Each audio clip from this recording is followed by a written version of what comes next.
Бишкекте bir топ КВНшік балдар пайда болып тұр. Елдерді күлдіру мақсатында еркек балдар аялдардың образын жаратып, интермедиаларды, вайндарды, киноларды тартып жатады. Бирок бұл шындыққа жатпай тұрған нәрсе. Мұның артында чоң нәрсе бар.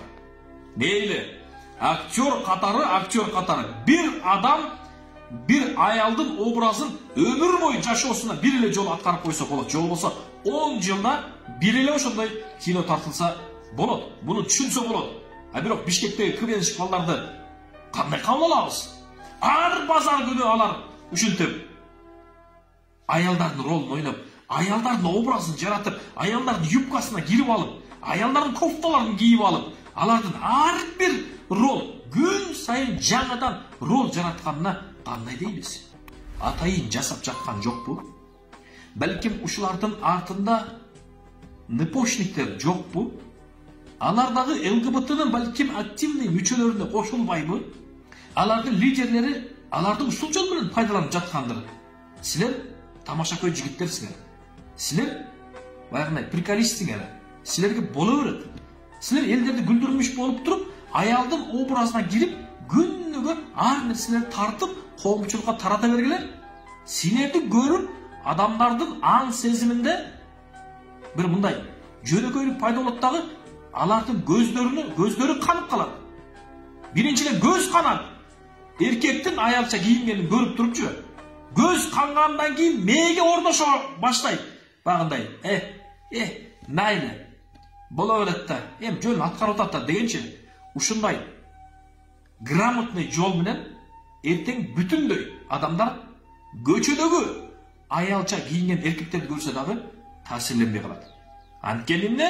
Акырындык менен алар ушул жолду биздин ар бирибиздин үйүбүздөгү ар бир жашаган адамдардын жүрөктөрүнө киргизип жатат. Түшүнгөн адамга бул чоң идеология. Кыргыз кинематографиясы каякты карап жатат? Кыргыз фильм каякты карап атат? Булар бир КВНшік болсо, булар бир илгери бир университеттин атынан чыгып ойногон КВНдачы. Балким булардын тармагы башкадыр. Кимдир бирөөнүкү бухгалтер, кимдир бирөө экономист, балким ОГП'ни бүткөн бир мугалимдир. Ошондуктан ар бири өзүнүн ылайыктуу жумушун жасаса жакшы болот эле. Жемде Бишкекте кинолорго тартыла турган аял актрисалар жокпу? Түгөнүп калганбы? Жалаң эркектерге күнү калып, эркектер айласы кетип анан аялдардын юбкасын кийип алып, көкүрөгүнө бир нерселерди толтуруп тыгып алып анан ушинтип образ жаратып атабы? Жемде Кыргызстандын күнү, ар бир Кыргызстандын жарандын күнү, ошондой актерлорго, ошондой көрсөтүүлөргө күнүбүз калганбы? Министрлер кайсыл жакты карап жатат? Бир күйбөгөн жер күл боло турган болдук акыры. Качан бир оюносуңар? Токтот, Эмилсиңби, ким да, Саматсыңбы? Самат, Эмил, дагы ким бар? Жаныңдагы экөөнү да кошо айтып койгон. Чечкине көйнөктөрүңө. Эркексиң го сен. Чеч.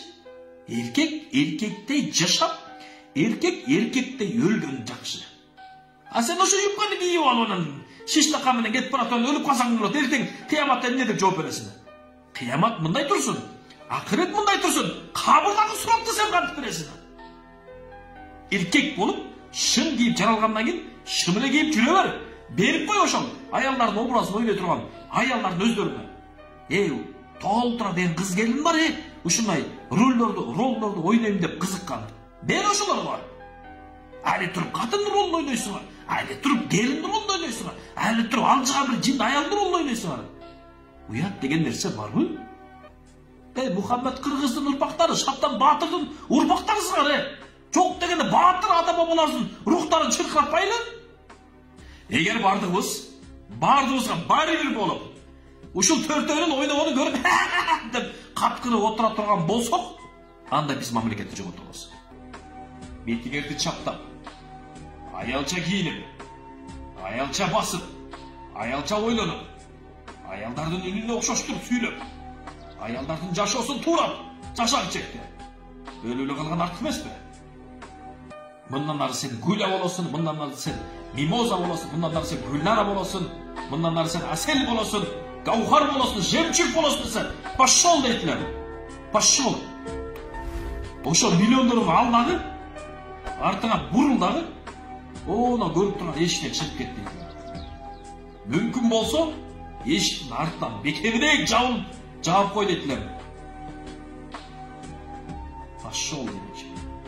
Ошондуктан ар бирибиздин намыс, ар ел уят болуш керек. Всем привет, это словарь Гули. Чек. Алардын тартып бизге жиберген күлкүмүштүү боло турган нерселердин артында чоң трагедия бар. Ассаламу алейкум ва рахматуллах.